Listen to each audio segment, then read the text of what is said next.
পিতা ও সন্তানের সম্পর্কটি সব কিছুর ঊর্ধ্বে। কাবলিওয়ালা সুদূর আফগানিস্তান থেকে এসে মিনির মধ্যে নিজের সন্তানকে খুঁজে পেয়েছিলেন। আর যখন সন্তানের উপর থেকে পিতার স্নেহ ও ভালোবাসা নিয়তি সময়ের নিয়ম না মেনে কেড়ে নেয়, তখন অবশ শিশুটির মনে একটি প্রশ্ন জেগে ওঠে, বাবা কেন পাখি হলো? রহমান কাকার ডাক শুনে কাপড় পেঁচানো দরজার পাশে রাখা কতগুলি লাঠি নিয়ে বাবা চলে গেল। কোনো দিন এমনটি হয়নি, বাবা শান্তকে ডাকেনি। মা বিড়বিড় করে বলল, কিসের এত তাড়া? কিছু খেলো না যে? আমি বেশি রাগ করিনি, কাল সকালেই তো ডাকবে। সারাদিন গেল, বাবা এলো না। অনেক রাত হলো, কখন ঘুমিয়ে গেলাম আমার আর সেই সকাল হলো না। বাবা আর শান্তকে ডাকলো না। জানো, বাবা দুপুরে ওদের কাঁধে চেপে এলো, উঠোনে শুয়েছিল। আমি কত ডাকলাম, চলো ঘরে চলো। তুমি সকালে ডাকনি, আমি রাগ করিনি। এলোই না, আবার ওদের কাঁধে চলে গেল। ওরা বাবাকে খুব ভালোবাসে তো।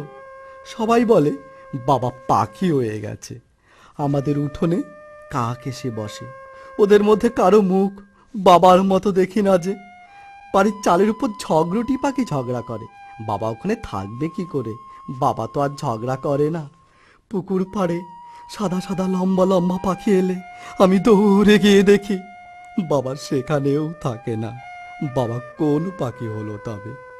পাখি বাবাকে দেখা হলে বলো, শান্তু দিনু কাকার দোকান থেকে চকলেট আনতে জেদ ধরবে না, সকালে বিছানা থেকে কোলে আবার বায়না করবে না।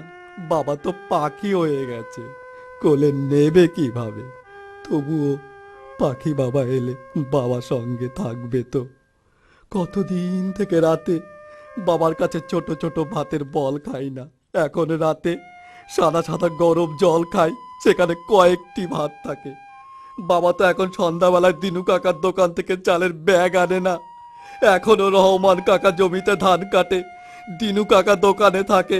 দিনু কাকা রহমান কাকা তো পাখি হলো না। তোমরা বলতে পারো বাবা কেন পাখি হলো? তোমরা কেউ লাঠিতে পেঁচানো কাপড় নিয়ে শহরের রাস্তায় যাবে না, তোমরাও পাখি হয়ে যাবে। তোমাদের শান্তুও আমার মতো খুব কষ্ট পাবে।